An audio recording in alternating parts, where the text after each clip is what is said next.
Now we are revising some chapters, ठीक है, basic concept and tax rates, दूसरा exempt incomes, और साथ में कौन सा है वहां पे residential status, scope of total income, और एक और चैप्टर है income from house property, income from house property. चलो तो बेसिक कॉन्सेप्ट शुरू करते हैं। Administration in India, administration in India. Sir सीधी सी बात है, इंडिया है ना बेसिकली 3 अलग अलग तरीके से ऑर्गन से काम करता है। सर सेंटर और स्टेट का अलग है, स्टेट का अपना कुछ पढ़ना नहीं है।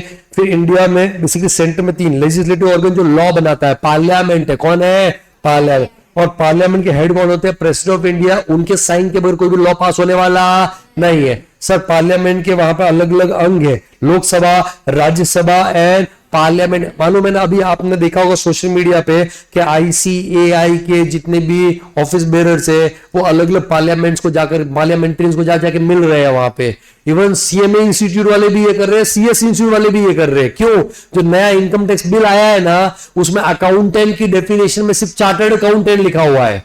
क्या लिखा हुआ है? मैंने तुमको बोला था ये क्या वो चल रहा है, कंट्रोवर्सी चल रहा है। तो CMA वाले बोल रहे हैं कि उस अकाउंटेंट की डेफिनेशन में CMA को भी ऐड करो, कंपनी सेक्रेटरी वाले बोल रहे हैं कि हमको भी ऐड करो। अच्छा, वो होने से क्या हो जाएगा? वो होने से उनको भी टैक्स ऑडिट का राइट मिल जाएगा। किसका राइट मिल जाएगा? टैक्स। जो आज तक मैंने पहले लास्ट में बोला, अभी तक सिर्फ किसके पास में? CA।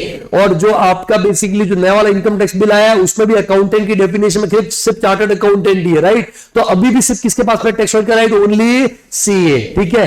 तो द पॉइंट इज वो सब किसको मिल रहे हैं? उन मेंबर ऑफ पार्लियामेंट को मिल रहे हैं जो सेलेक्ट कमेटी के अंदर है। सर वो बिल गया हुआ है सेलेक्ट कमेटी के पास में, किसके पास में? सेलेक्ट। सर दोनों हाउसेस में तो पास हो गया, सेलेक्ट कमेटी के पास में गया है, और सेलेक्ट कमेटी सर लोगों से आइडियाज लेती है, लोगों से सुनती है कि बताओ आपको और क्या करने का है। तो अभी इसीलिए CA इंस्टीट्यूट के मेंबर भी जो टॉर्च बेरर्स है, जो भी प्रेसिडेंट हो गए, वाइस प्रेसिडेंट हो गए, काउंसिल मेंबर्स हो गए, ये जा जाके मिल रहे हैं सेलेक्ट कमेटी के जितने भी अलग अलग पार्लियामेंट मेंबर्स है सबको जाके मिल। इसमें कांग्रेस वाला भी है, TMC वाला भी है, BJP वाला भी है, सर समाजवादी पार्टी वाला भी है। Are you getting my point और नॉट?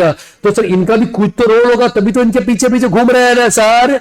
अरे बोलो। तो ये सब मिलकर के वहां पे लॉ बनाते हैं। अब वो लॉ बनने के बाद प्रेसिडेंट के पास में जाएगा, प्रेसिडेंट साइन करेगा। अब उसको एग्जीक्यूट, कार्यपालिका, हिंदी में बोलते हैं कार्यपालिका, इसको क्या बोलते हैं? न्यायपालिका, और इसको बोलते हैं विधायिका। ऐसे हिंदी में वर्ड यूज किए जाते हैं। सर भारत के बेसिकली कहते हैं ना कि सर वहां पे आपका जो भारत जो बेसिकली है ना, उसके 4 मुख्य स्तंभ है, स्तंभ, पिलर्स बोलते हैं। क्या बोलते हैं? पिलर्स। एक है विधायिका, क्या क्या क्या? विधायिका, जो लॉ बनाती है, हिंदी में बोल रहा हूं मैं। एक है कार्यपालिका, क्या क्या क्या? फंक्शनिंग करवाती है। और सर तीसरा होता है वहां पे न्यायपालिका, क्या क्या क्या? न्याय, जो जुडिशरी। और लास्ट में वहां पे मीडिया को भी माना गया है। किसको माना गया है? मीडिया के। मीडिया का भी बहुत बड़ा इंपॉर्टेंट रोल होता है। Are you getting my point और नॉट? तो सर एग्जीक्यूटिव ऑर्गन मतलब कार्यपालिका जो एडमिनिस्ट्रेटिव काम करेगा। सेंट्रल गवर्नमेंट बेसिकली होता है PM, उसके हेड होते हैं। PM को होते हैं हेड। मिनिस्ट्री ऑफ फाइनेंस के अंदर आता है डिपार्टमेंट ऑफ रेवेन्यू, उसके अंदर आता है central board of direct tax, और उसके अंदर पूरा इनकम टैक्स डिपार्टमेंट फंक्शन करता है। और लास्ट में सर आता है वहां पे आपका जुडिशियल ऑर्गन। अगर कोई डिस्प्यूट हो गया तो सर अलग अलग अपीलेट अथॉरिटीज है। लास्ट में कौन आता है? Supreme court of India. उनका जो डिसीजन होता है वो लॉ ऑफ लैंड बन जाता है, उसका डिसीजन क्या हो जाता है? फाइनल। उसके बाद में बेटा इनकम टैक्स की बात करो, सॉरी टैक्स की बात करो। What is tax? Tax is what?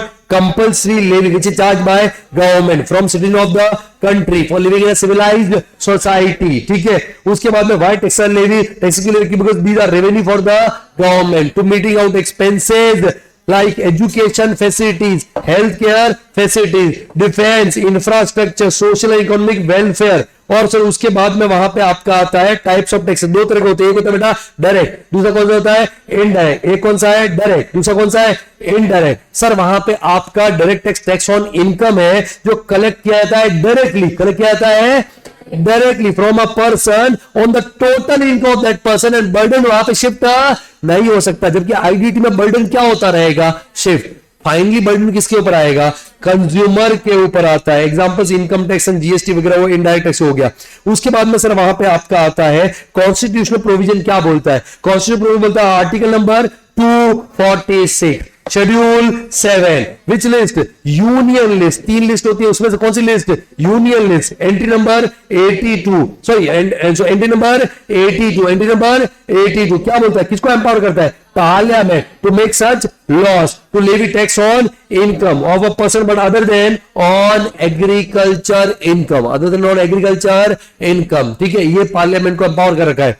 अब उसके बाद में पार्लियामेंट ने लॉ बना दिया, तो सर लॉ के अलग अलग कंपोनेंट है, 5 कंपोनेंट्स है। कितने कंपोनेंट्स है? 5। पहला कौन सा था? इनकम टैक्स एक्ट 1961, आपको यही पढ़ने का है। उसके बाद में इनकम टैक्स रूल्स 1962, फिर क्या है? एनुअल फाइनेंस एक्ट, आपके लिए जो एप्लीकेबल है फाइनेंस एक्ट 2024, जो 2 बार आया है। बोले एनुअल बोला गया लेकिन इलेक्शन ईयर में 2 बार आता है, एक तो 1 फेब को आया था और दूसरा 23 जुलाई 2024, उस दोनों का अमेंडमेंट एप्लीकेबल हो गए। फिर आता है notification circular issue by CBD, notification circular issued by CBD, last में decision by various high courts and supreme court. ठीक है, उसके बाद में बेटा वहां पे नेक्स्ट आपका आता है इनकम टैक्स एक्ट कौन पढ़ रहे हैं? Section 1।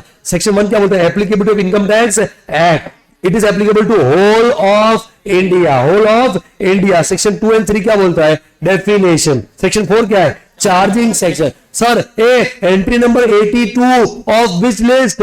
Union list of which schedule 7, बराबर है। ठीक है, कौन सा आपका? Article 246 of constitution of India. वो किसको एम्पावर कर रही है? पार्लियामेंट। लॉ बनाने के लिए, लॉ बनने के बाद में लॉ भी तो किसी को पावर देगा कि नहीं देगा?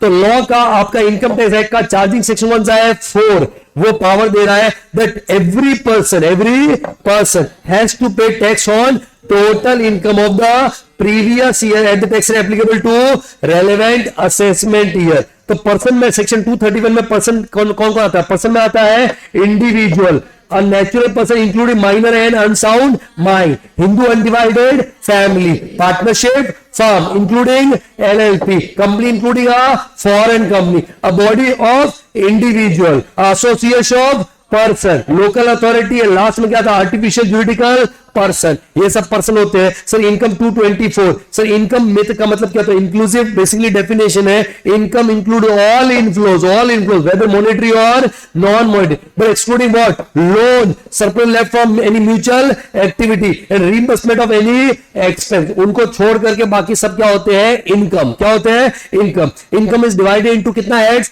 5, जिसमें हमने 2 पढ़ भी लिया है। इनकम डिवाइडेड कितना हेड्स? 5। कितना हेड्स?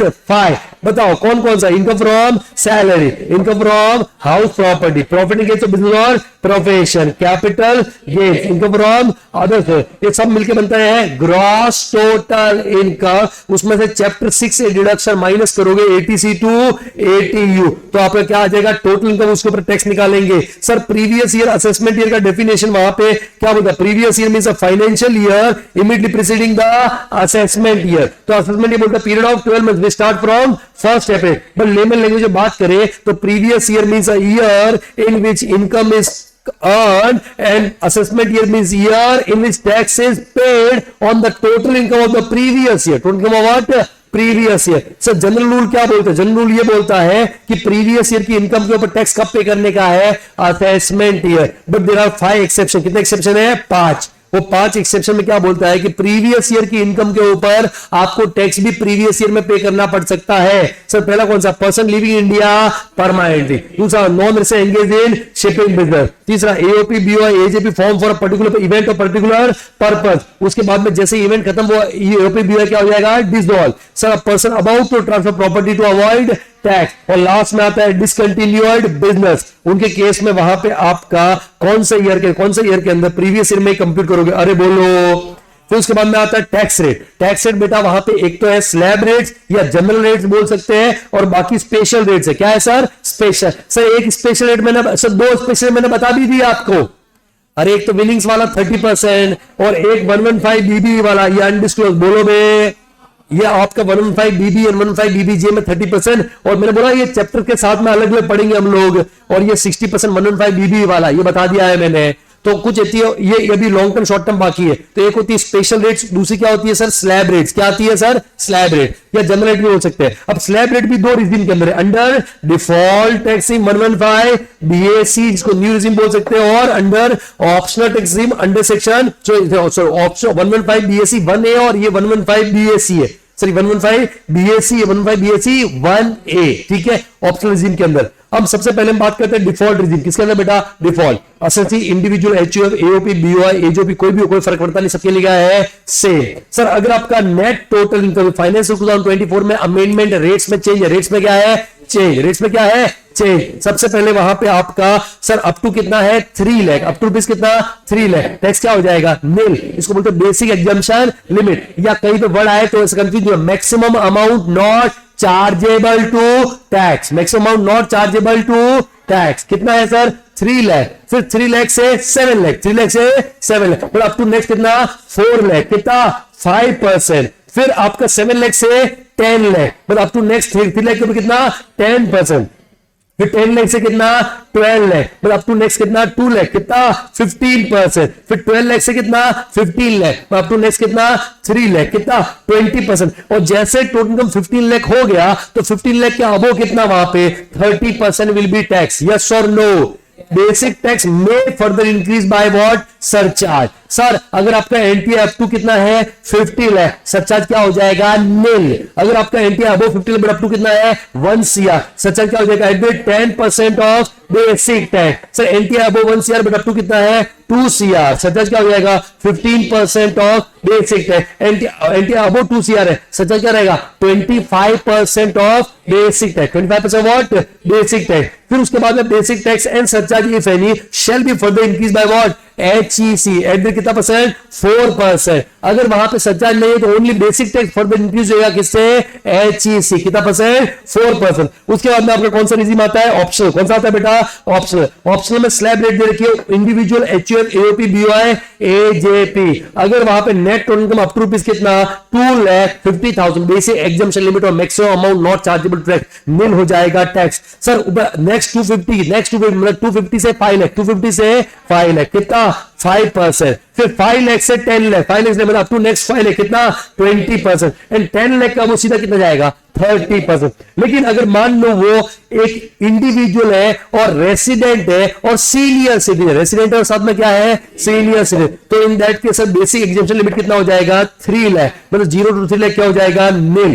3 लाख टू 5 लाख कितना हो जाएगा? मतलब नेक्स्ट 2 लाख के ऊपर कितना? 5%। सर उसके आगे सेम है, 5 लाख के ऊपर बट अप टू 10 लाख है ना, नेक्स्ट 5 लाख के ऊपर कितना? 20%। अब 10 लाख कितना हो जाएगा? 30%। अगर वो individual resident super senior resident क्या है? सुपर सीनियर रेसिडेंट, तो उस केस में सर वहां पे up to 5 lakh basic exemption limit tax क्या हो जाएगा? नील। सर 5 लाख से 10 लाख, 5 लाख से 10 मतलब नेक्स्ट 5 लाख के ऊपर कितना परसेंट? 20%। अब 10 लाख कितना हो जाएगा? 30%। सर यहाँ पे मैंने बताया था कि अगर कोई पर्सन, कोई इंडिविजुअल अपना 60th बर्थडे, रेसिडेंट अपना 60th बर्थडे सेलिब्रेट कर रहा है 1 अप्रैल of the assessment year, 1 April of the assessment year, तो उसको सीनियर सिटीजन माना जाएगा प्रीवियस ईयर में, और हायर बेसिक लिमिट का बेनिफिट क्या हो जाएगा? अलाउ। या 1 अप्रैल ऑफ द असेसमेंट ईयर को अपना 80th बर्थडे सेलिब्रेट कर रहा है, क्या कर रहा है सर? 80th, तो प्रीवियस ईयर में उसको क्या मान लिया जाएगा? सुपर सीनियर सिटीजन, और वो रेसिडेंट है, रेसिडेंट होना बहुत इंपॉर्टेंट है, तो उस केस में उसको हायर स्लैब 5 लाख का बेनिफिट मिलेगा। बोलो रे सर ये बेसिक टैक्स जो आया ना, it may further increase by what?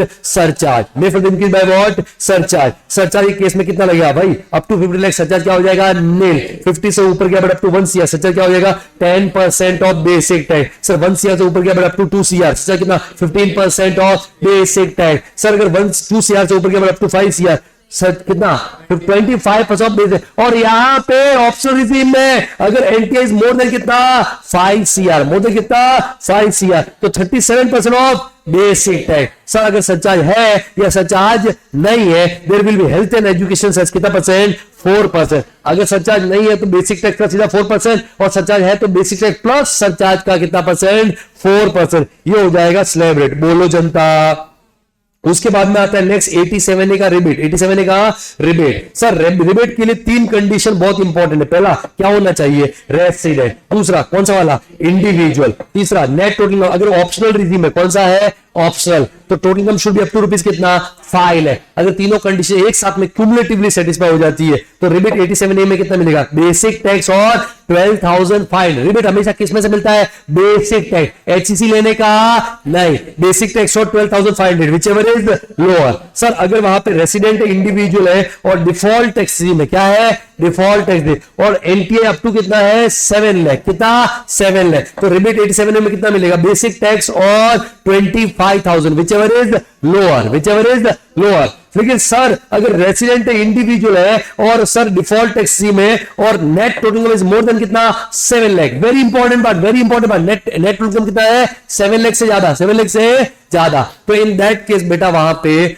आपका स्टेप से निकालना पड़ेगा रिबेट, स्टेप से निकालना क्या पड़ेगा, रिबेट। सबसे पहले स्टेप 1 में क्या करोगे, NTI minus 7 lakh, NTI minus 7, तो ये एक्स्ट्रा एनटीआई आ जाएगा 7 लाख के ऊपर, बोलो। उसके बाद में स्टेप 2 में क्या करोगे, बेसिक टैक्स ऑन एनटीए जो आपने ऑलरेडी निकाला हुआ होगा, अरे बोलो। और वहां पे अगर आपका step 1 is more then step 2, step 1 is more then step 2, तब तो रिबेट मिलने वाला नहीं है। बट अगर स्टेप 2 मोर देन स्टेप 1 तो रिबेट कितना मिलेगा, स्टेप 2 माइनस स्टेप 1। बट ये रिबेट नहीं मिलेगा 87A का, अगर लॉन्ग टर्म कैपिटल 112A है तो ठीक है, वो अभी आपने नहीं पढ़ा, बाद में आएगा तो समझ में आ जाएगा। उसके बाद में रिबेट के बाद में वहां पे आपका नेक्स्ट कॉन्सेप्ट आता है टैक्स रेट्स, जो जनरल रेट्स है partnership firm, local authority, domestic company, foreign company के लिए। तो इधर ध्यान, सीधा सीधा बात करते हैं, पार्टनरशिप फर्म के लिए बेसिक टैक्स कितना है 30%, कितना परसेंट 30%।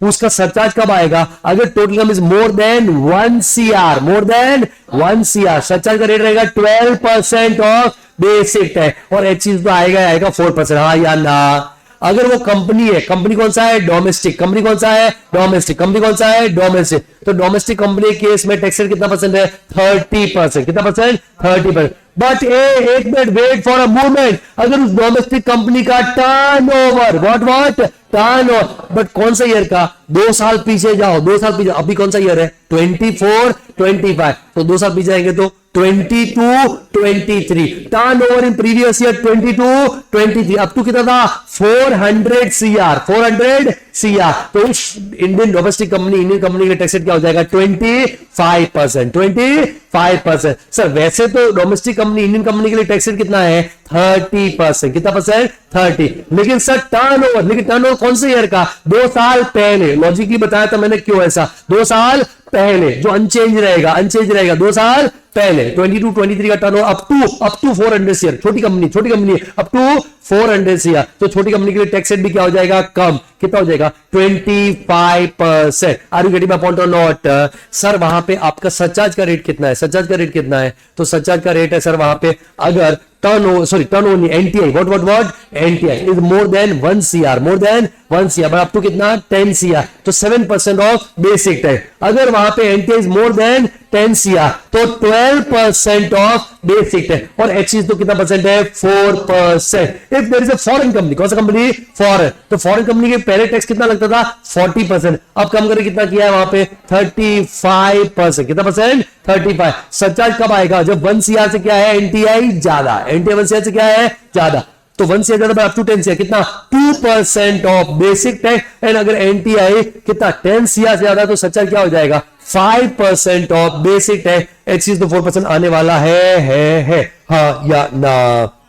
एक कॉन्सेप्ट है एवरेज रेट ऑफ टैक्स, क्या है एवरेज, कुछ नहीं करना, जो आपका फाइनल टैक्स आया है ना, अरे basic tax plus surcharge if any वो कर दो, नहीं तो रिबेट माइनस कर दो 87A का, और एचईसी वो टोटल करने के बाद में अपॉन क्या करो एनटीआई इनटू क्या करो 100, तो आपका एक सिंगल रेट आ जाएगा, इसको बोलते हैं एवरेज रेट ऑफ टैक्स। एक होता है मैक्सिमम मार्जिन रेट, क्या बोलते हैं मैक्सिमम मार्जिन, एक इंडिविजुअल लगने वाला highest rate of tax, optional tax में कितना है 30%, हाईएस्ट रेट ऑफ सरचार्ज कितना है 37 और 4%। सर कैलकुलेटर भी करना है, 30 प्लस 37% प्लस 4%, 30 प्लस 37% प्लस 4%, कितना हो जाएगा 42.744। ऐसे डिफॉल्ट टैक्स रेट में एक इंडिविजुअल लगने वाला हाईएस्ट टैक्स रेट कितना है 30%। सर वहां पे सरचार्ज का रेट क्या हाईएस्ट है, डिफॉल्ट टैक्स रेट में कितना लगता है 25, ठीक है, और एक्सिस से 4%, तो 30 प्लस 25% प्लस 4%, 39% आ जाएगा, बराबर है। उसके बाद में आता है मार्जिन रिलीफ, क्या आता है बेटा मार्जिन रिलीफ, तो मार्जिन रिलीफ के मैंने आपको स्टेप्स बताए थे, बोलो बे, तो मार्जिन रिलीफ के स्टेप्स वहां पे फोकस करना है, कहीं पे तो मैंने लिखा था, पता नहीं कहां लिखा था, हाँ नहीं नहीं नहीं नहीं नहीं, नहीं, नहीं मैंने लिखा, अरे वो तो उसमें नहीं, मैंने अलग अलग मैंने लिखा था, अलग पीडीएफ था उसका, छोड़ना, ये रहा 1 मिनट मिल जाएगा।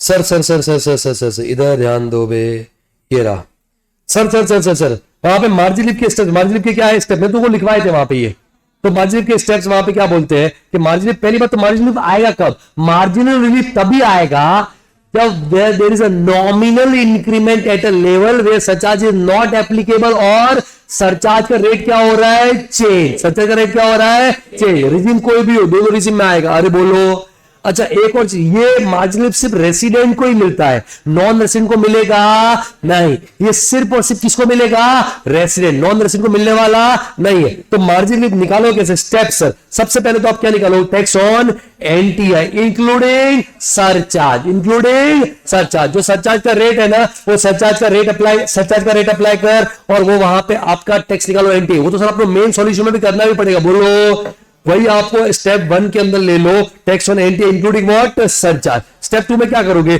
Tax on 50 lakh, tax on 50 lakh, अगर सर 50 लाख से नॉमिनल इंक्रीमेंट हो रहा है, या फिर अच्छा विदाउट सरचार्ज, विदाउट सरचार्ज, या फिर tax on 1 CR including surcharge at the rate 10%, अगर 1 CR से नॉमिनल इंक्रीमेंट हो रहा है, या फिर टैक्स ऑन 2 CR, अच्छे से प्रैक्टिस करके जाना सारे एग्जाम्पल क्वेश्चन, ठीक है, tax on what 2 CR including surcharge कितना परसेंट, 15%, या फिर tax on 5 CR including surcharge कितना परसेंट, 25%, परफेक्ट है, वो ले लिया आपने, और उसमें एक्स्ट्रा इनकम क्या कर दिया, ऐड, एक्स्ट्रा इनकम कैसे होगा, एनटीआई माइनस, अगर वो आपका 50 लाख वाले केस है तो 50, अगर 1 CR वाले तो minus 1 CR, minus 2 CR, minus 5 CR, ये एक्स्ट्रा इनकम, एडिशनल इनकम ले लो, इनका टोटल किया तो मैक्सिमम इतना टैक्स भरने की ताकत रखते हैं हम लोग, बोलो स्टेप 1 माइनस स्टेप 2 करोगे तो वो क्या हो जाएगा आपका मार्जिनल रिलीफ, और मेन स्टेटमेंट में ये जो मार्जिन रिलीफ माइनस कर दोगे तो इन दैट केस वहां पे सीधी सी बात है क्या हो जाएगा सर, आपका टैक्स पेबल आ जाएगा, उसमें एचसी ऐड करके वहां पे कहानी खत्म करो, बोलो जनता।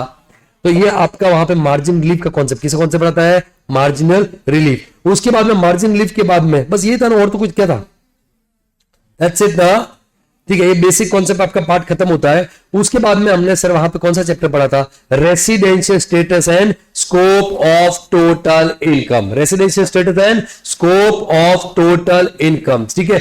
रेसिडेंशियल स्टेटस में सर सबसे पहले वहां पे कोई लेना देना नहीं है, residential status and citizenship, residential status and citizenship. Sir residential status क्यों डिटरमाइन करते हैं, 2-3 रीजन, रीजन नंबर वन हमने अभी पढ़ा, थोड़ी देर पहले डिस्कस किया कि सब कुछ बेनिफिट सिर्फ रेसिडेंट को मिलते हैं, इससे रिबेट हो गया, या सीनियर सिटीजन के केस में हायर बीसीएम लिमिट का बेनिफिट सिर्फ किसको मिलता है, रेसिडेंट, सिर्फ किसको मिलता है, रेसिडेंट। उसके बाद में सर वहां पे आपका नेक्स्ट आता है residential status of individual, residential status of individual में बेसिक कंडीशन है सेक्शन 6(1), सेक्शन 6(1) कितनी बेसिक कंडीशन है, 2। पहला कौन सा है, stay in India for 182 days or more in the relevant previous year, if satisfy क्या हो जाएगा, रेसिडेंट। अगर नहीं होता तो सेकंड कंडीशन है stay in India for 60 days or more in the relevant previous year and stay in India for 365 days or more in 4 immediately preceding previous year,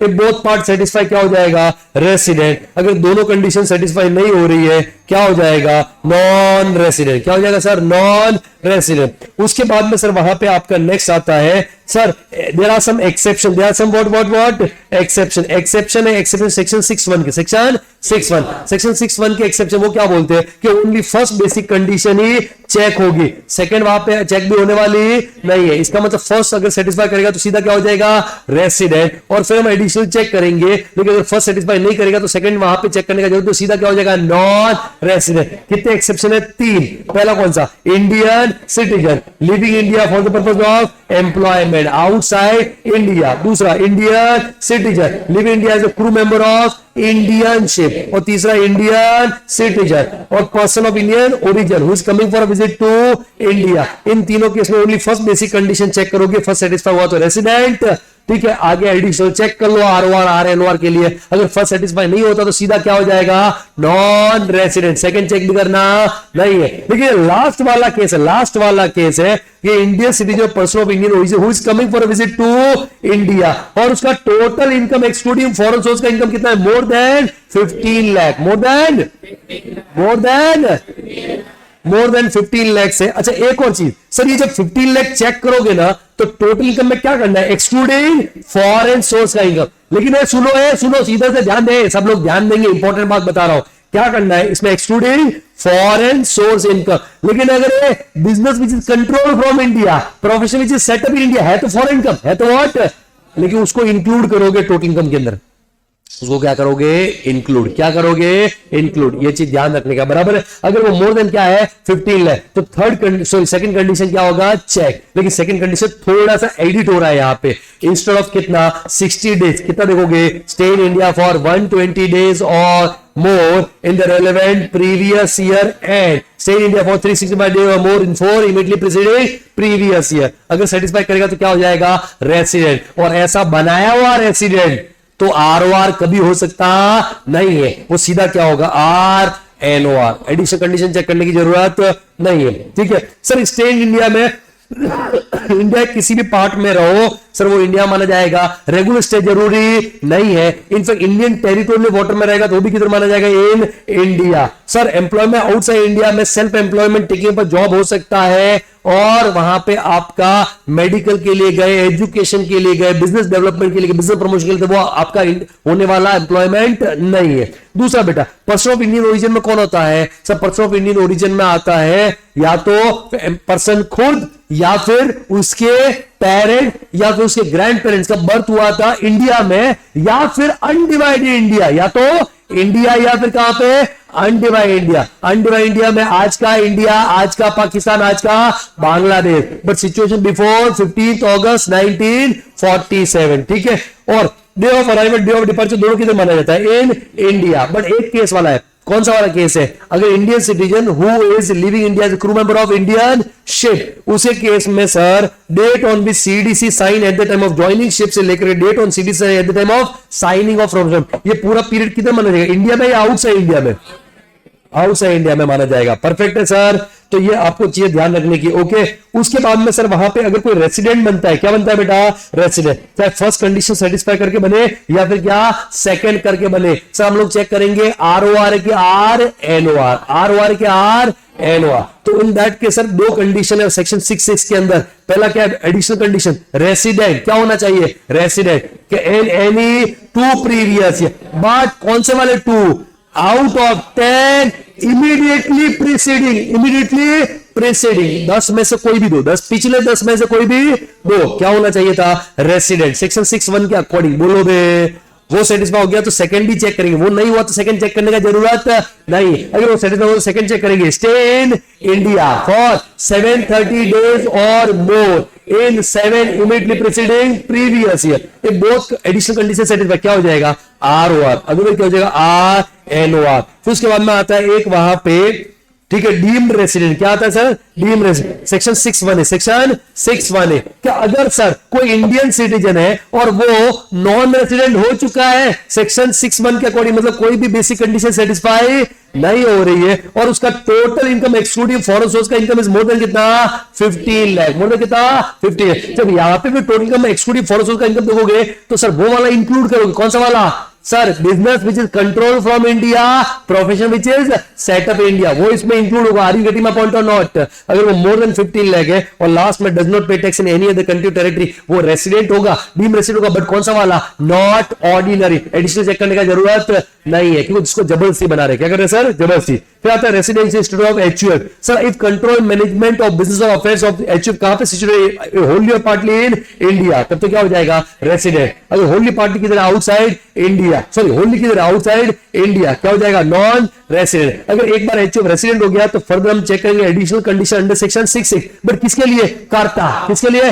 कर्ता, if कर्ता बोथ एडिशनल कंडीशन सेटिस्फाई तो HOF क्या हो जाएगा R O R. अगर कर्ता ने एक कंडीशन या दोनों नहीं सेटिस्फाई किया तो एचओएफ क्या हो जाएगा आर एन ओ आर। यहाँ पे कंट्रोल मैनेजमेंट का मतलब डे टू डे कंट्रोल नहीं है, यहाँ पे ब्रेन ऑफ द बिजनेस है। फिर नेक्स्ट आता है residential of partnership of NLP EOP BOI AJP, ठीक है, उन सब केस में अगर कंट्रोल एंड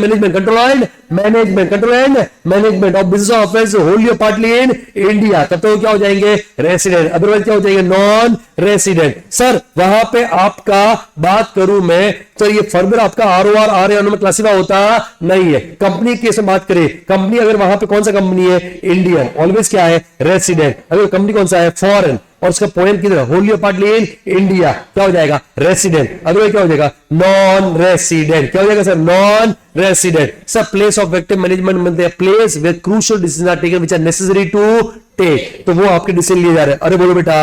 उसके बाद में आता है स्कोप ऑफ टोटल इनकम। क्या आता है sir scope of total income. Income को मैंने दो पार्ट में डिवाइड किया, इंडियन एंड फॉरेन। इंडियन कब होता है जब income accrued as well as received in India, या फिर accrued outside India but received in India, या अक्रूड अराइज इन इंडिया भले आउटसाइड इंडिया में क्या हो रहा हो रिसीव। कौन सा इनकम होता है बेटा इंडिया। तो इनकम और इंडिया के बीच में कोई कनेक्शन है। दूसरा जब इनकम इंडिया के बीच में कोई कनेक्शन नहीं होता है means accrued outside India received outside India, तो कौन सा इनकम हो जाएगा बेटा फॉरेन। कौन सा इनकम फॉरेन। जब भी अक्रू बोलूं तो उसके अंदर डीम अक्रू भी आ जाएगा।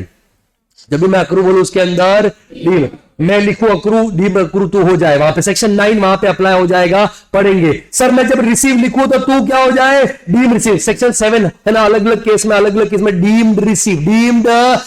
Are you getting my point और नॉट, वो भी आपका यहां पे आ जाएगा, ठीक है। रिसीव में पास। सर कोई पास अनटेक्स इंपॉर्टेंट पॉइंट, हर क्वेश्चन में ये पॉइंट आएगा। पास अनटेक्स प्रॉफिट इस साल इंडिया लेकर के आ रहे हो सर, उसको इस साल के स्टेटमेंट में ऐड करने का नहीं, नीचे नोट में लिखना पड़ेगा। नोट लिखोगे तो आधा नंबर मिलेगा। सर अगर कोई इनकम रेमिट किया गया, क्या है रेमिट, क्या है सर रेमिट, क्या है सर रेमिट, तो सर वो दो रिसीव नहीं है, क्योंकि रेमिट का मतलब फर्स्ट रिसीव होता नहीं है, वो फॉरेन इनकम ही रहेगा। अरे are you getting my point और नॉट।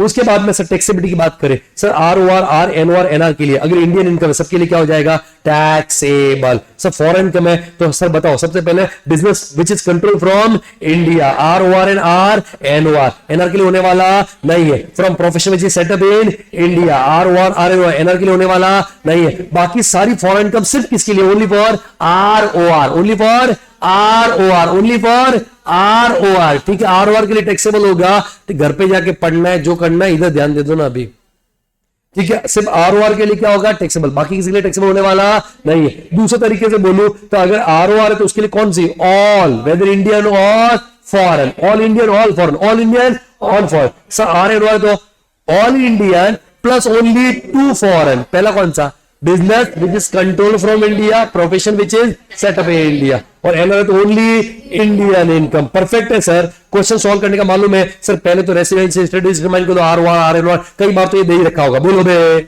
उसके बाद में आप वहां पे दिमाग के अंदर आप क्या करो क्लासीफाई करो कि इनकम कौन सा इंडियन है या फॉरेन। और सर स्टेप 3 में टैक्सेबिलिटी ऑफ इंडियन इनकम करोगे, फॉरेन इनकम करोगे, आरओआर या आर एनओआर। सर ये समरेज में भी डिस्कस किया था कि इंडिविजुअल एचयूएफ है तो सर 6-1 क्लासीफाई करेगा तो कंडीशन सेटिस्फाई करेगा तो क्या हो जाएगा रेसिडेंट, क्या हो जाएगा रेसिडेंट, नहीं करेगा तो नॉन रेसिडेंट। फिर एडिशन करेगा तो आरओआर या आर एनओआर। आरओआर के लिए all Indian plus all foreign, जबकि आर एनओआर के लिए Indian plus 2 foreign. Business control of India, business sorry profession setup in India, जबकि नॉन रेसिडेंट तो ओनली इंडियन। बाकी सबके लिए सिर्फ रेसिडेंट नॉन रेसिडेंट होते हैं, और रेसिडेंट के लिए ऑल इंडियन और नॉन रेसिडेंट के लिए सॉरी रेसिडेंट के लिए इंडियन प्लस ऑल फॉरेन, और नॉन रेसिडेंट के लिए ओनली इंडियन। बोलो बे।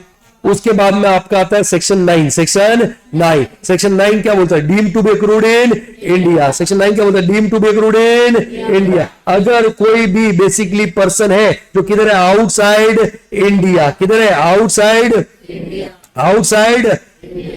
इंडिया है, और उसको इंडिया से कोई भी deem to be growth, section 9 very important बता रहा हूं मैं आपको। Any income accrue arising to an assessee place outside India, whether directly or indirectly, from asset property or source is located in India, या फिर ट्रांसफर ऑफ कैपिटल से situated in India, या फिर what business connection in India. और Nikhil business connection किधर होता है? Business connection आपका इंडिया में तब होगा जब इंडिया में क्या है? फैक्ट्री, या फिर आफ्टर क्या है? सेल ऑफिस, या person earning income through any agent. But agent के साथ में रिलेशन क्या? Principal to agent, principal to principal वाला रिलेशन नहीं। और fix place of business in India, तो ये आपका क्या हो जाएगा? Business connection. क्या हो जाएगा सर? Business connection. और बिजनेस कनेक्शन में जो भी इनकम इंडिया में होगा टैक्सेबल होगा। सर मैंने एग्जांपल भी लिए थे कि सर यहां पे आपका एक पर्सन है जो आउटसाइड इंडिया है, दूसरा भी किधर है? Outside India. इसने अपना कोई प्रॉपर्टी इसको रेंट पे दिया, प्रॉपर्टी किधर है? इंडिया में। तो जो रेंट यूएसए में पे करेगा, although income accrued outside India, receive outside India, but section 9 apply हो जाएगा। क्या हो जाएगा? Indian income. दूसरा सर अगर कोई ये पर्सन जो आउटसाइड इंडिया, दूसरा भी आउटसाइड इंडिया है और प्रॉपर्टी किधर है? इंडिया में लोकेटेड, और वो ट्रांसफर करता बेचता है किधर? यूएस। सर कंसिडरेशन में किधर? US. Sir although accrued outside India, receive outside but deemed to be accrued in India. और बिजनेस कनेक्शन के केस में अगर मान लो इंडिया में फैक्ट्री, इंडिया में क्या है? फैक्ट्री, तो सर तो उस केस में इंडिया में फैक्ट्री में जितना माल बना है प्रपोर्शनेट, व्हाट प्रपोर्शनेट, इंडिया में क्या हो जाएगा? टैक्सेबल। क्या हो जाएगा सर? टैक्सेबल। ओके, लेकिन बिजनेस कनेक्शन में क्या क्या नहीं आता है? अगर सर इंडिया से जो भी बेसिकली किया, कोई भी ऑपरेशन नहीं किया, ऑल दो ऑपरेशन कहां से हो रहा है? Outside India. दूसरा purchase of goods in India, purpose सिर्फ क्या है? एक्सपोर्ट। क्या है? Export. Collection of news views in India for transmission outside India. फिर shooting of cinematic films out in India. और सर वहां पे कोई फॉरेन कंपनी अपने रफ डायमंड का क्या कर रही है? Display in special notified zone. उसके बाद में अगर सैलरीज मिल रही है, क्या मिल रही है? सैलरीज किधर मिल रही है? For service rendered in India including rest paid in India. Section 9 क्या हो जाएगा? अप्लाई। बट सर्विस रेंट मिल रही है for service rent outside India, तो सर वो सेक्शन 9 अप्लाई होने वाला नहीं, डी में अक्रू होने वाला नहीं है। बट इसमें एक्सेप्शन है। कौन? Indian citizen who is government of India का एम्प्लॉय। कहां पे सर्विस दे रहा है? Outside India. तो इन दैट केस वहां पे उसको जो सैलरी मिलेगा वो डीम टू बी क्या हो जाएगा? Accrued in India. ऑल्दो उसको जो अलाउंसेस मिलते हैं वो एग्जेम्प्ट होते हैं। क्या होते हैं इंडिया में? एग्जेम्प्ट। सर उसके बाद में इंटरेस्ट क्या करेगा? Interest. Very important part. Loan देने वाला किधर है? Outside India. लेने वाला कौन है? Government of India. तो जो इंटरेस्ट इनकम उसके हाथ में क्या हो जाएगा? Indian income. लोन देने वाला किधर है? Outside India. लेने वाला किधर है? रेसिडेंट। और उस रेसिडेंट ने उस पैसे से, लोन वाले पैसे से इंडिया में बिजनेस में पैसा डाला या इंडिया में किसी और सोर्स में डाला, तो इन दैट केस जो इंटरेस्ट देगा ना वो इंटरेस्ट इनकम उसके लिए कौन सा हो जाएगा? Indian income. लोन देने वाला किधर है? Outside India. लोन देने वाला कौन है? No resident. कौन? रेसिडेंट। उस रेसिडेंट ने उस पैसे से आउटसाइड इंडिया बिजनेस किया या आउटसाइड इंडिया किसी और सोर्स में डाला, आउटसाइड इंडिया किसी और सोर्स, तो जो आगे इंटरेस्ट देगा वो इंटरेस्ट उसके लिए इंडियन का होने वाला नहीं है। लोन देने वाला किधर है? Outside India. लोन देने वाला किधर है? Non resident. और नॉन रेसिडेंट ओनली इंडिया में सिर्फ क्या कर रहा है? बिजनेस। क्या कर रहा है? बिजनेस। तो जब वो इंटरेस्ट देगा तो उसके लिए कौन सा हो जाएगा? Indian income. लेकिन सर लोन देने वाला किधर है? Outside India. लोन लेने वाला कौन है? Non resident. लेकिन नॉन रेसिडेंट ने या तो आउटसाइड इंडिया बिजनेस में डाला या आउटसाइड इंडिया किसी और सोर्स में डाला या इंडिया में किसी अदर सोर्स में डाला other than business. Are you getting my point और नॉट? तो जब आगे इंटरेस्ट देगा तो उसके लिए कौन सा इनकम हो जाएगा? Foreign income. Sir royalty fees for technical service etcetera etcetera. Sir कुछ copyright, trademark, know how, brand name extra देने वाला किधर है? Outside India. लेने वाला कौन है? Government of India. तो रॉयल्टी इनकम उसके लिए क्या हो जाएगा? Indian income. Sir royalty payment जो प्रोवाइडर किधर है? Outside India. सर लेने वाला कौन है? इधर रेसिडेंट और नॉन रेसिडेंट। बट उन्होंने वो जो copyright, trademark, know how India में बिजनेस में यूज किया है या इंडिया में किसी और सोर्स, इंडिया में बिजनेस में या इंडिया में किसी और सोर्स, तब तो रॉयल्टी उसके लिए क्या हो जाएगा? Indian income. लेकिन अगर उन्होंने आउटसाइड इंडिया बिजनेस में यूज किया है, आउटसाइड इंडिया किसी और सोर्स में किया है, तो रॉयल्टी इनकम इंडिया में टैक्सेबल होने वाला नहीं है। सर डिविडेंड इनकम आ रहा है। क्या आ रहा है? Dividend income. तो डिविडेंड इनकम वहां पे आपका क्या हो जाएगा sir? Indian income. Indian company के शेयर से कोई फर्क नहीं पड़ता है वो किधर मिल रहा है। Are you getting my point और नॉट? फिर हमने पढ़ा था सर एग्जेम्प्ट इनकम। क्या पढ़ा था? Exempt income. एग्जेम्प्ट इनकम में सबसे पहले मैं अगर बात करूं वहां पे एग्रीकल्चर इनकम। कौन सी बेटा? तो एग्रीकल्चर इनकम वैसे तो क्या होती है? एग्जेम्प्ट। क्या होती है? एग्जेम्प्ट। लेकिन सर जब भी एग्रीकल्चर इनकम है और 3 कंडीशन सेटिस्फाई होता है। कितना कंडीशन? 3। सबसे इंपॉर्टेंट 3 कंडीशन क्या होता है? सेटिस्फाई। तो सर टैक्स निकालते हैं आपको क्या करना पड़ेगा? Partial integration. क्या करना पड़ेगा? Partial integration. सर कैसे कर? पहले कंडीशन कौन सी? सबसे पहले कंडीशन क्या होनी चाहिए बताओ? सर वो जो पर्सन है ना वो आपका स्लैब रेट से टैक्स होना चाहिए, मतलब individual, HUF, AOP, BOI, AJP. क्यों ऐसा? क्योंकि सर फिक्स रेट में तो सर ये पार्शियल का कोई कॉन्सेप्ट बनता हमने करके देखा है अलग अलग। बोलो ठीक है, इसीलिए विनिंग्स इनकम भी इंक्लूड है, तो उसको ऊपर भी अलग निकालो, अलग अलग, क्योंकि विनिंग्स के ऊपर भी 30% फ्लैट रेट रहता है, बोलो।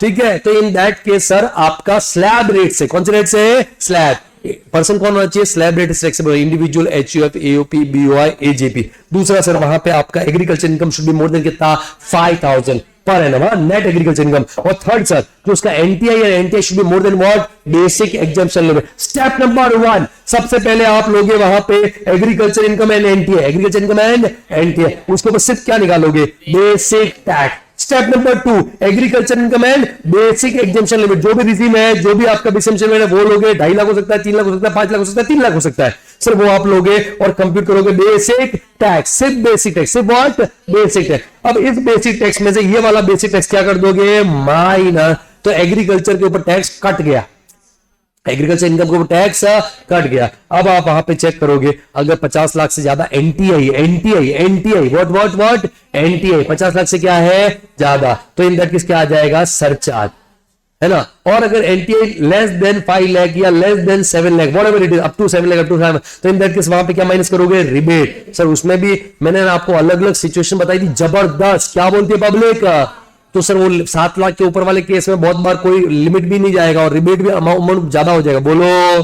तो इन दैट केस सर वहां पे आपका रिबेट माइनस हो सकता है, नहीं तो एच चीज तो ऐड करना ही, इस तरीके से टोटल टैक्स निकालना है। एग्रीकल्चर इनकम सर क्या होता है, एग्रीकल्चर इनकम मतलब अगर आपको वहां पे सेल वैल्यू मिल रहा है, एग्रीकल्चर प्रोड्यूस, या फिर रेंट आ रहा है एग्रीकल्चर लैंड, बट पर्पस सिर्फ क्या होना चाहिए, एग्रीकल्चर, या फिर रेंट आ रहा है फार्म हाउस, बट वो फार्म हाउस भी रेंट पे सिर्फ किसके लिए दे रहे हो, एग्रीकल्चर पर्पस, या फिर प्लांट नर्सरी से कोई इनकम आ रहा है तो एग्रीकल्चर इनकम है, बट आप सेल कर रहे हो एग्रीकल्चर प्रोड्यूस का इन रॉ फॉर्म, या फिर process which is compulsory, which is what, compulsory, तो पूरा का पूरा इनकम क्या है, एग्रीकल्चर, बट आप सेल कर रहे हो आफ्टर प्रोसेस जो कि ऑप्शनल है, क्या है, ऑप्शनल, तो कंपोजिट इनकम है, क्या है, कंपोजिट, तो कंपोजिट को अलग करना पड़ेगा, तो अलग करने में देखोगे tea coffee rubber, tea coffee rubber, Tenzing वाला क्वेश्चन जरूर करना, तेंजिंग वाला question, tea coffee rubber, tea coffee rubber, उसे केस में मेरे दोस्त मेरे भाई सबसे पहले तो आप नॉर्मली टोटल इनकम निकाल लो, जैसे आप निकालते हो, बोलो, जिसमें एग्रीकल्चर इनकम भी आ जाएगा, एग्रीकल्चर रिलेटेड एक्सपेंस माइनस कर दोगे, डिप्रिसिएशन माइनस कर दोगे,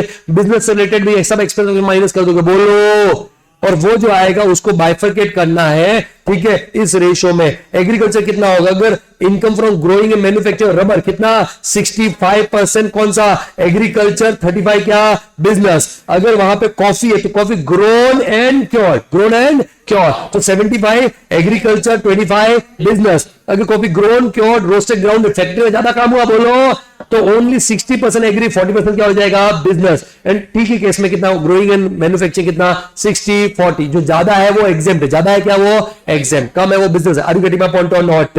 ओके सर, अदर बिजनेस के केस में कुछ नहीं करना है सर, नॉर्मल सी बात है सर। अदर बिजनेस केस में जितना आपने डायरेक्टली फार्म से बेच दिया, जितना आपने फार्म से डायरेक्टली बेच दिया, उसका सेल प्राइस ले लो सर, उसके जो एक्सपेंसेस वो क्या कर दो, माइनस। जितना फार्म से फैक्ट्री में लेके जा रहे हो, इतना फार्म से कहां पे लेके जा रहे हो, फैक्ट्री, उसका मार्केट वैल्यू ले लो, उसके एक्सपेंसेस भी माइनस कर दो। अरे मेरा भाई बोल रहे यार।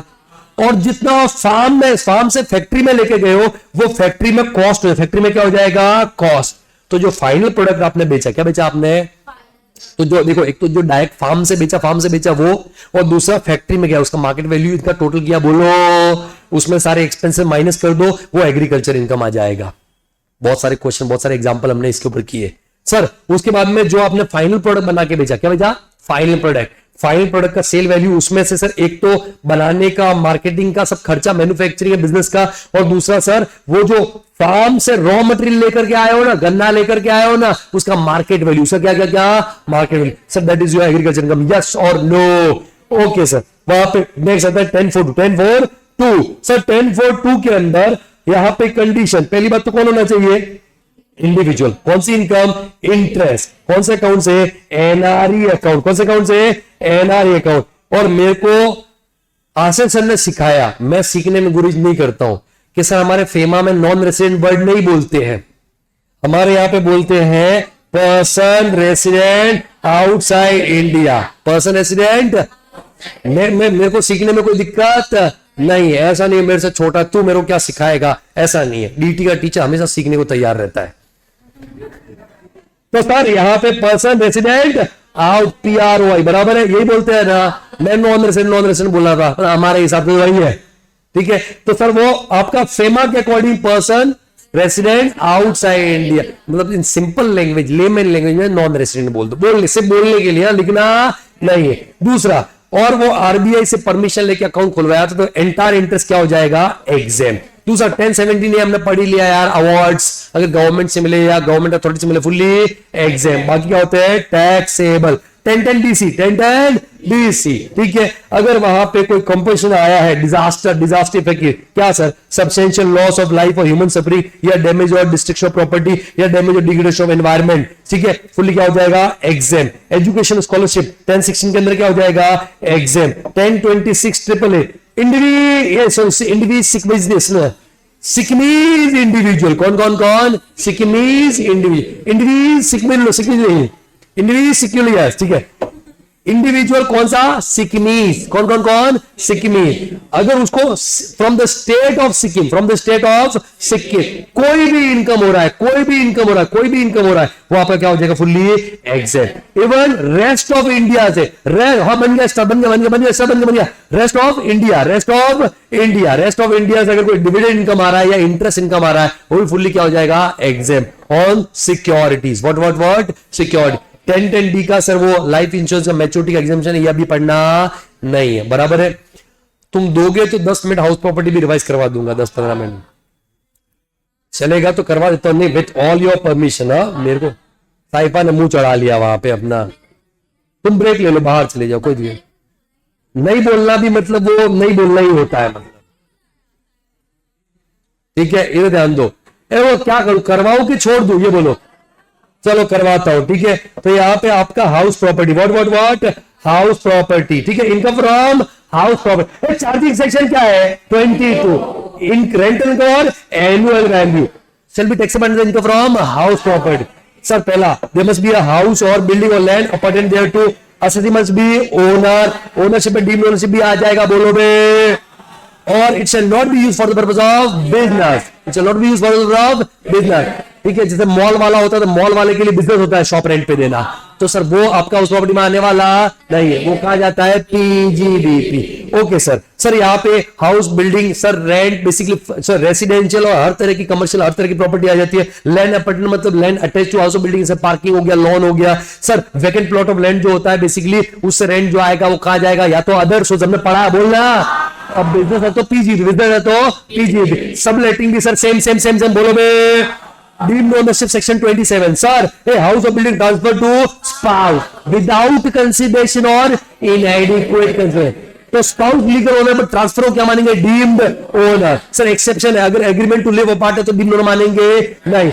हाउस और building transfer to minor child without or inadequate, although minor is legal owner but parent जो होगा वो क्या माना जाएगा, डीम्ड ओनर। पर इधर भी माइनर मैरिड डॉटर को ट्रांसफर किया तो डीम्ड ओनर मानेंगे नहीं। Sir holder of an impartible estate, impartible estate मतलब which is legally not divisible, तो होल्डर को क्या मानेंगे वहां पे, deemed owner, although legal owner कोई और है। Member of a cooperative housing society, society is the owner, पर मेंबर को क्या मानेंगे वहां पे, डीम्ड ओनर। फिर ट्रांसफर किया house property in part performance of contract, कब होता है पार्ट परफॉर्मेंस ऑफ कॉन्ट्रैक्ट, यार बाहर को क्या मिल गया, पोजीशन, सेल को क्या मिल गया, consideration, but sale deed execute हुआ नहीं है, तो इन दैट केस वहां पे डीम्ड ओनर किसको माना जाएगा, बायर।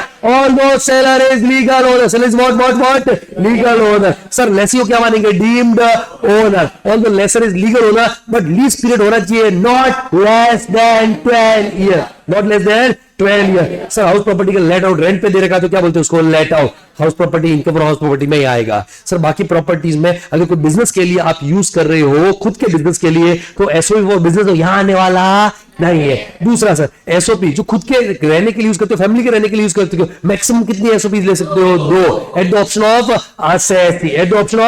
असेसी, बेनिफिट है ये तो, इसलिए मैक्सिमम कितना, 2। बाकी सारी प्रॉपर्टी क्या होती है, डीओलोपी तो सेम होता है, एलओपी का कॉपी है, डुप्लीकेट है।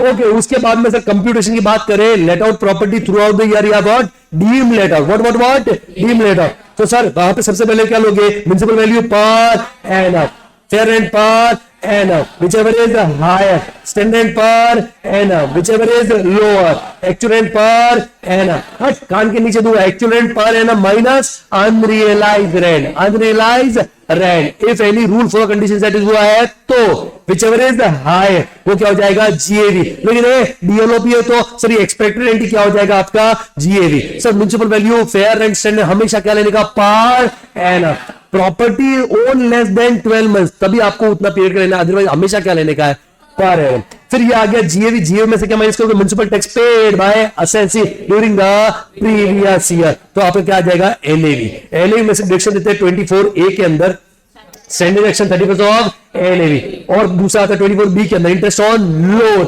हमेशा अक्रूवल बेस, कौन से बेस पे अक्रूवल, कौन से बेस पे अक्रूवल, कौन से बेस पे अक्रूवल।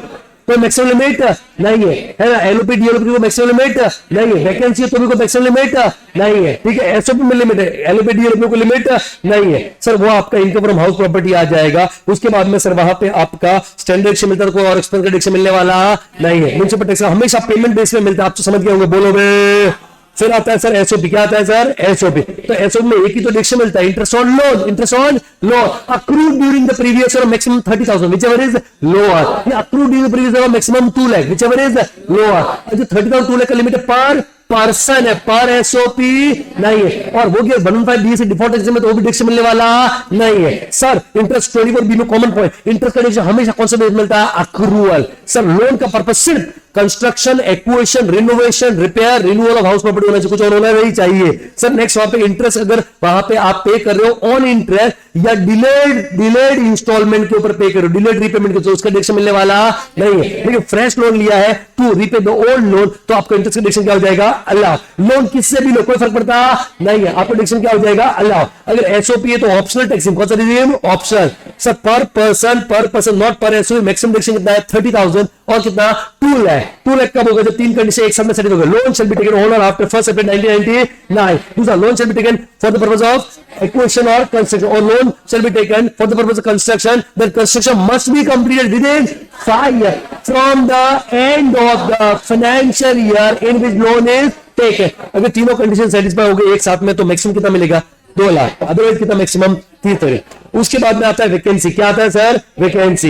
वैकेंसी केस में आपको कुछ नहीं करना है, बस जीएवी निकालते हम ध्यान रखना है। Municipal value per annum, fair rent per annum, standard rent तो whichever is higher, standard rent per annum whichever is lower. अब जब ये एआरआर निकालोगे ना तो एक्चुअल रेंट क्या लेना है per annum minus unrealized rent if any minus vacancy loss whichever is higher. अगर एआरआर हायर तो कोई प्रॉब्लम नहीं है, वही क्या हो जाएगा GAV. But expected rent higher है तो चेक करो, अगर वैकेंसी नहीं होता तो आपको रेंट अगर ज्यादा मिलता बोलो तो इन दैट केस आपका जीएवी क्या हो जाएगा एआरआर, क्या हो जाएगा एआरआर। और अगर वैकेंसी नहीं होता फिर भी आपका जो रेंट मिलता वो एक्सपेक्टेड रेंट से क्या होता कम, तो उस केस में जीएवी क्या हो जाएगा expected rent. Are you getting my point और नॉट। उसके बाद में नेक्स्ट आता है सर अगर जॉइंट ओनर का केस है, किसका केस है सर जॉइंट ओनर, तो सर अगर वो लेट आउट प्रॉपर्टी तो कुछ दिमाग लगाना ही नहीं है, नॉर्मली सिंगल ओनर मान के हाउस प्रॉपर्टी कंप्लीट करो, दोनों में क्या कर दो बांट दो। अगर वो आपका सेल्फ ऑक्यूपाइड प्रॉपर्टी, कौन सा प्रॉपर्टी सेल्फ, तो इसमें भी दिमाग नहीं लगाना है, बस खाली इंटरेस्ट का डिडक्शन मिलेगा और वो दोनों को अलग अलग लिमिट के हिसाब से मिलेगा, दोनों के लिए लिमिट है, बोलो बे ओके। उसके बाद में वहां पे नेक्स्ट आता है कि house property partly property let out, partly क्या है सेल्फ ऑक्यूपाइड, कुछ नहीं करने का, दो पोर्शन न मान के दो प्रॉपर्टीज और उन दोनों पोर्शन को दो प्रॉपर्टी की तरह ट्रीट करेंगे। एसओपी में तो खाली इंटरेस्ट का क्या मिलेगा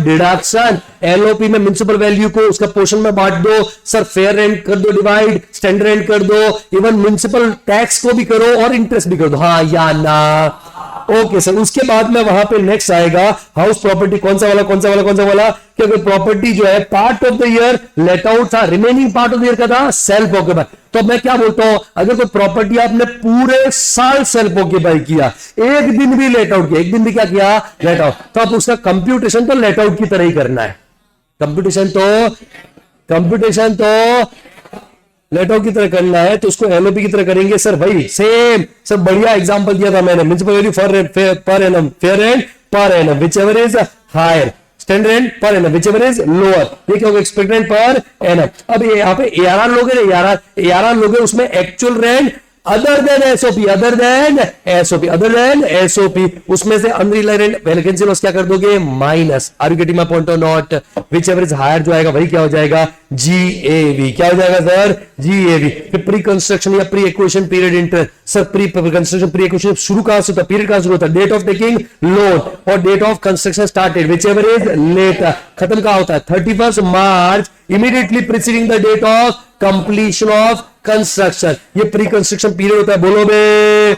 उसका आप इंटरेस्ट निकालोगे एक्यूमुलेटेड, और एक्यूमुलेटेड इंटरेस्ट कितने साल में अलाउ होता है, 5। बट 5 साल शुरू कहां से होंगे, जिस साल में कंस्ट्रक्शन क्या हुआ है, कंप्लीट। क्या हुआ है, complete. Along with the interest accrued during the previous, interest accrued during the, सिर्फ 5 साल तक, छठे साल में मिलना बंद हो जाएगा। Are you getting my point और नॉट? ओके सर, वो एसओपी है, क्या है, एसओपी। तो इन दोनों को मिला करके मैक्सिमम 30,000 2 लाख का लिमिट देखने का, हाँ या ना।